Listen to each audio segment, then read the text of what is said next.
দেশে অগণতান্ত্রিক অবস্থা বেশি দিন চলতে পারে না, তাই এবছরের মধ্যেই জাতীয় নির্বাচন চায় বিএনপি।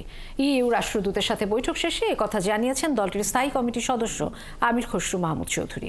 বিকেলে গুলশানে চেয়ারপারসনের রাজনৈতিক কার্যালয়ে বিএনপি মহাসচিব মির্জা ফখরুল ইসলাম আলমগীরের সঙ্গে সৌজন্য সাক্ষাৎ করতে আসেন ইউরোপীয় ইউনিয়নের রাষ্ট্রদূত মাইকেল ফিলার।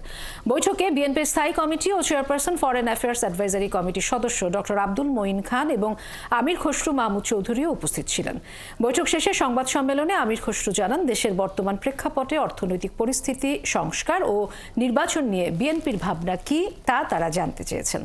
আমির খসরু জানান, যেসব বিষয়ে ঐক্যমতে পৌঁছবে আপাতত সেসব সংস্কার হতে পারে, বাকি সংস্কার নির্বাচিত সরকার এসে করবে বলে জানিয়েছেন তারা।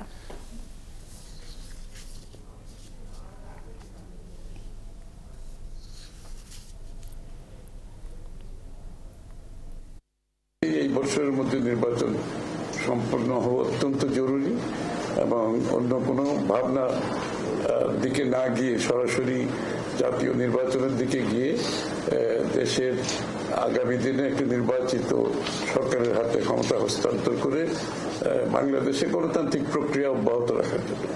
অগণতান্ত্রিক প্রক্রিয়ায় একটি দেশ বেশি দিন চলতে পারে না, সুতরাং অগণতান্ত্রিক সরকারের রাজনৈতিক ওয়েট থাকে না, মোবিলাইজেশন প্রসেস থাকে না, জনগণের সাথে সংশ্লিষ্টতা থাকে না এবং জনগণের ফিডব্যাক পাওয়া যায় না। সুতরাং একটি গণতান্ত্রিক প্রক্রিয়ায় যত তাড়াতাড়ি ফিরে যাওয়া সম্ভব সেদিকে আমরা জোর দিয়েছি।